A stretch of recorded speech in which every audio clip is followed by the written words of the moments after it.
Hello students, आज के class में आप लोग इस चैप्टर का सबसे इंपॉर्टेंट टॉपिक और सबसे बिगेस्ट टॉपिक पढ़ने जा रहे हैं, जिसका नाम है colligative properties of dilute solution.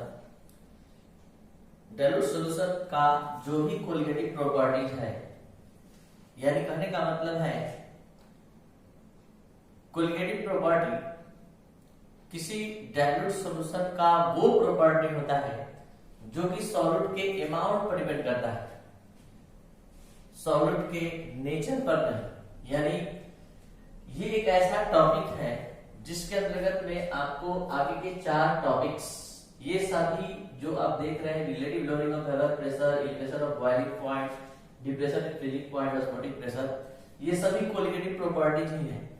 लेकिन आपको एक चीज और बता दें कि पिछले क्लास में हम लोग पढ़े थे वेपर प्रेशर ऑफ लिक्विड, जिसमें हमने कुछ डिस्कस किया था इंपॉर्टेंट कॉन्सेप्ट का कि जब हम लोग सॉल्यूशन बनाने के लिए वोलेटाइल सॉल्यूट का इस्तेमाल करते हैं, किसी लिक्विड में वोलेटाइल सॉल्यूट को ऐड करते हैं, तो सॉल्यूशन का वेपर प्रेशर सॉल्यूट और सॉल्वेंट दोनों के पार्शियल वेपर प्रेशर के सम के इक्वल होता है। और जब नॉन वोलेटाइल सॉल्यूट ऐड करते हैं तो उस केस में सॉल्यूशन का वेपर प्रेशर केवल सॉल्वेंट के पार्शियल वेपर प्रेशर के इक्वल होता है।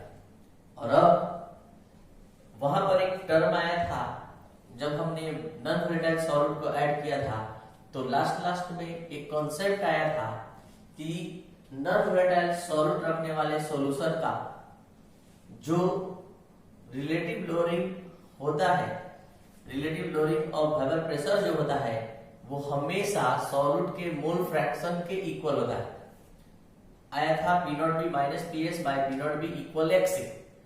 तो वही है relative lowering of vapour pressure P0B minus PS by P0B। याद होगा आप लोग को कि पिछले क्लास यानी लेक्चर पिछले लेक्चर में तो हमने बतलाया था एक चीज और कि relative lowering of vapour pressure को P0B minus PS by P0B से सब रिप्रेजेंट किया जाता है और लोअरिंग ऑफ वेपर प्रेशर को P0B माइनस PS से। और कैसे ये निकाला जाता है सारा पिछले लेक्चर में डिस्कस किया गया है। अगर आप अच्छी तरह समझे होंगे तो आप इस टॉपिक को आज पढ़ेंगे तो पूरा 100% समझ में आएगा। और जो स्टूडेंट अगर उसको मिस किए हैं, ठीक से नहीं समझे, तो एक बार प्लीज पिछले लेक्चर को पहले देख ले, तो आज का ये लेक्चर जब आप पढ़ेंगे तो आपको बहुत ही अच्छे से समझ में आएगा। जैसे देखते हैं आज का ये topic, colligative properties of dilute solution. The properties of dilute solution which depends upon amount of solute but doesn't depend upon nature of solute। किसी dilute solution का वो प्रॉपर्टी जो कि सॉल्यूट के अमाउंट पर डिपेंड करता है, नंबर ऑफ कंपोनेंट पर डिपेंड करता है, लेकिन उसके प्रॉपर्टी नेचर पर डिपेंड नहीं करता है, कोलिगेटिव प्रॉपर्टी कहलाता है। ये 4 है संख्या में, relative lowering of vapour pressure, relation of boiling point और डिप्रेशन इन फ्रीजिंग पॉइंट और लास्ट ऑस्मोटिक प्रेशर। तो relative lowering of vapour pressure में एक कॉन्सेप्ट आया था पिछले क्लास में, relative lowering of vapour, relative when solution containing non volatile solute, then relative lowering of vapour pressure of solution is equal to mole fraction of solute. इसी को हम लोग कैलकुलेशन के टर्म में लिख सकते हैं P0B minus PS by P0B equal XA। तो ये पिछले क्लास में जो कॉन्सेप्ट आया था relative lowering of vapour pressure of solution का, उसमें ये कॉन्सेप्ट मिला था कि किसी नॉन वोलेटाइल सॉल्यूट रखने वाले सॉल्यूशन का relative lowering of vapour pressure हमेशा मोल फ्रैक्शन के सॉल्यूट के मोल फ्रैक्शन के इक्वल होता है। अब according to definition of mole fraction के डेफिनेशन के अनुसार क्या आप जानते हैं मोल फ्रैक्शन इक्वल x से इक्वल क्या जानते हैं, Na upon Na plus N। Binary solution के केस में हमने समझाया था कि 2 कंपोनेंट होता है जिसका मोल फ्रैक्शन निकालना होता है, उसका मोल ऊपर और टोटल सॉल्यूशन के कंपोनेंट का मोल नीचे, और इस तरह से डिवाइड करके हम लोग प्राप्त करते हैं, यानी रेशियो होता है ये मोल का। और अब बात करते हैं आगे फ्रॉम इक्वेशन 1 एंड 2 दोनों का राइट देख सकते हैं, दोनों x के इक्वल है, तो from equation 1 and 2, from equation 1 and 2 क्या लिख सकते हैं हम लोग? लिख सकते हैं P not B minus P S upon P not B equal N A upon N A plus N B. और अब अगर हम ये मान लें कि हमारा सॉल्यूशन डायल्यूट है, यानी डायल्यूट सॉल्यूशन के लिए अगर हम अपना स्टडी स्टार्ट करें फॉर डायल्यूट सॉल्यूशन, तो याद होगा types of solution on the basis of amount of solute and solvent आप पढ़े थे। तो वहां बताया गया था कि एक होता है कॉन्संट्रेटेड सॉल्यूशन, एक होता है डायल्यूट सॉल्यूशन। डायल्यूट सॉल्यूशन में number of mole of solute बहुत ही कम होता है सॉल्वेंट से। तो जब सॉल्यूट का नंबर ऑफ मोल बहुत कम होता है सॉल्वेंट से, तो आप समझ सकते हैं कि Na plus Nb approximately equal to Nb। इस बात को आप समझ सकते हैं यहाँ पर आप अच्छी तरह समझ सकते हैं। देखिए Na प्लस Nb इक्वल 1 होता है, सॉरी मान लेते हैं 1। अगर ये 0.1 है और 0.001 है, 0.001 है और Nb है 0.999, तो आप इसको नेगलेक्ट भी कर सकते हैं और नेगलेक्ट करके आप ये मान सकते हैं 0.999 equal to approximately equal to 1। तो इस तरह से जब सॉल्यूट का मोल सॉल्वेंट से बहुत कम हो, तो उस केस में Na को आप निग्लिजिबल मान सकते हैं। और जब ऐसा हो या आपने निग्लिजिबल कर दिया, तो इस केस में आपका यही इक्वेशन इस तरह का हो जाएगा।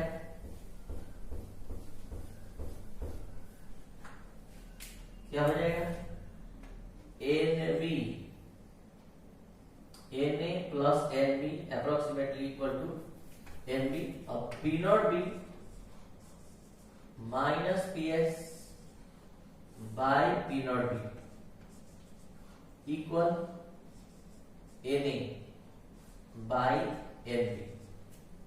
एक चीज यहां समझने लायक है, यहाँ Na खुद अकेले है, तो यहां आप निग्लिजिबल नहीं कर सकते हैं।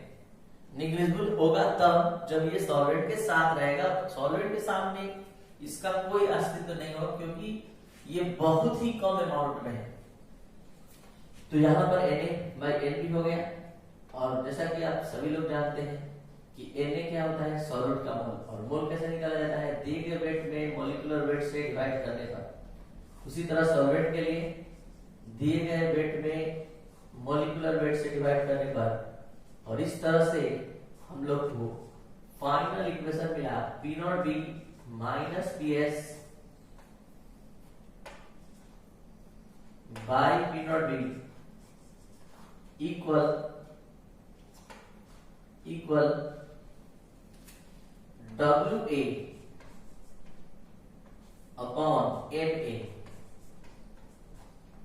MB into WB। तो हम ये बताना चाहेंगे आप लोग को कि यहाँ पर WA है गिवन मास ऑफ सॉल्यूट, ये है मॉलिक्यूलर मास ऑफ सॉल्यूट, ये गिवन, ये मॉलिक्यूलर मास ऑफ सॉल्वेंट, ये given mass of solvent WA। यहाँ ये पूरा टर्म क्या है? यही है relative lowering of vapour pressure, जिसको पिछले क्लास में समझाया गया था। और एक चीज और, P नॉट B क्या है ये भी बताया गया था। Vapour pressure of pure solute या vapour pressure of solute in P not B बताया गया था vapour pressure of solvent in pure state या vapour pressure of pure solvent. तो इसको दो तरह से आप कह सकते हैं। कैसे? P नॉट B को vapour pressure of solvent in pure state या vapour pressure of pure solvent. इसके बाद PS क्या है? Vapour pressure of solution.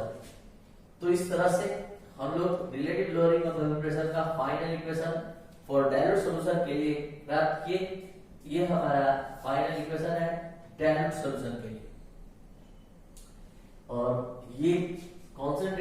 Solution के लिए काम करेगा और ये आपका डायल्यूट सोल्यूशन के लिए। अब बात करते हैं एक बार फिर से शुरू से अंत तक।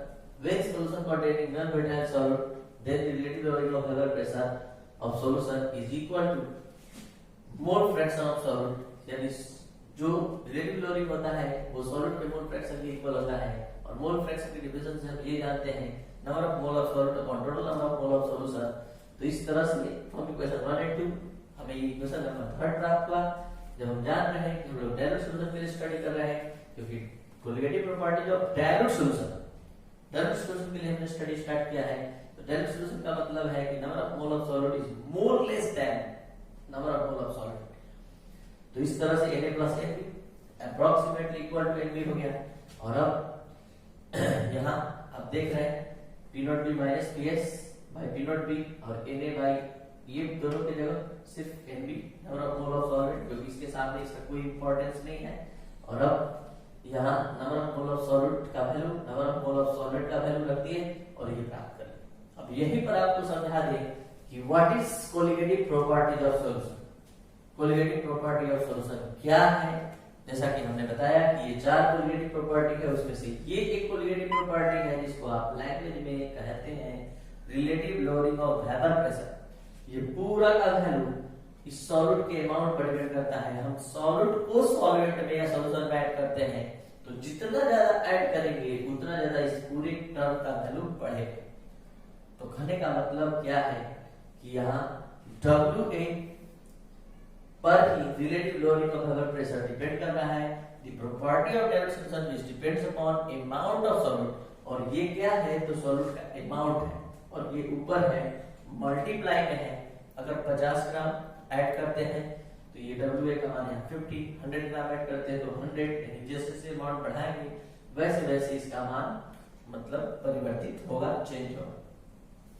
तो इस तरह से ये colligative property of dilute solution को भी ये इक्वेशन समझा रहा है कि ये वास्तव में ये प्रॉपर्टी डिपेंड करता है सॉलिड के अमाउंट पर। अब बात करते हैं calculation of molecular mass of non volatile solid. Non volatile solid के मॉलिक्यूलर मास के लिए तो हम लोग को इक्वेशन मिला है from equation 4। Equation 4 from equation 4। Equation 4 क्या है? इक्वेशन 4 फाइनली अभी तुरंत आया है जो P not B minus PS upon P not B equal WA into FB MA into WB। अब यहाँ हमको क्या चाहिए? नॉन वोलेटाइल सॉलिड का मॉलिक्यूलर मास। ये है सॉलिड का गिवन मास और ये है मॉलिक्यूलर मास। तो हमको Ma चाहिए, तो Ma को हम लोग लेफ्ट हैंड साइड में लाएंगे, बाकी सबका क्रॉस मल्टीप्लाई करते हुए इधर की ओर शिफ्ट करेंगे। तो बच गया इसमें जो फैक्टर वो यहाँ रहेगा WA into MB अपॉन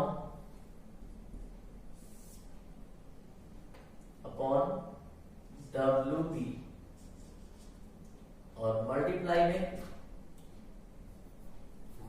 में चल रहा है आपका P नॉट बी, ये आ गया, और P not B minus PS, ये पूरा टर्म एक साथ और ये पूरा एक साथ। और इस तरह से आप colligative property of dilute solution topic के अंतर्गत नॉन वोलेटाइल सॉलिड का मॉलिक्यूलर मास इस फॉर्मूले की सहायता से निकाल सकते हैं।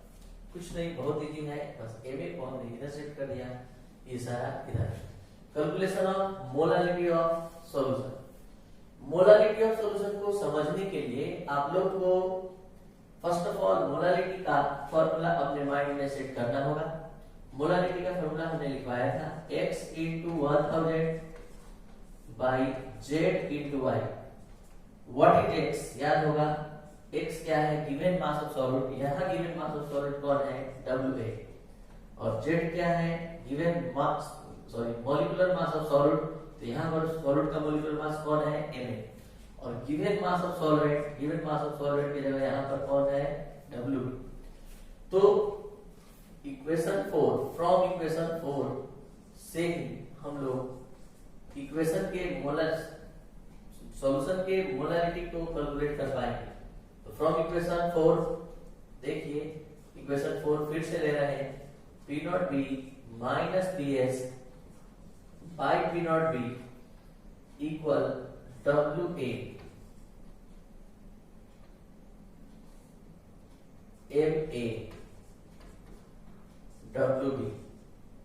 आप देख सकते हैं यहां पर एम ए, यहाँ डब्ल्यू बी, यहाँ डब्ल्यू ए, ये टर्म अवेलेबल नहीं है इसमें। तो इक्वेशन 4 से हमने लिया और यहाँ पर एक नया काम 1000 से मल्टीप्लाई और एम बी को हमने बाहर कर दिया है। फिर से देखिए, सेम इक्वेशन 4 को लिखें और फिर एक नया काम 1000 से मल्टीप्लाई और 1000 से डिवाइड। और ऐसा करने से क्या होगा, ये पूरा जो देख रहे हैं, ये पूरा मोलारिटी ऑफ सॉल्यूशन हो जाएगा। तो इस तरह से P not B minus P S by P not B equal हो गया m into M B into 1000। और अब हमको मोलारिटी निकालना था, तो मोलारिटी का फॉर्मूला हो गया P not B minus P S by P not B, ये मल्टीप्लाई हो जाएगा 1000 और ये आपका डिवाइड में एमबी। तो इस तरह से हम लोग आज first colligative property relative lowering of vapour pressure समाप्त किए। इसके अंतर्गत हम लोग दो चीज और पढ़े, एक नॉन वोलेटाइल सॉलिड का molecular mass relative lowering of vapour pressure की सहायता से कैसे कैलकुलेट किया जाता है, दूसरा मोलारिटी ऑफ सॉल्यूशन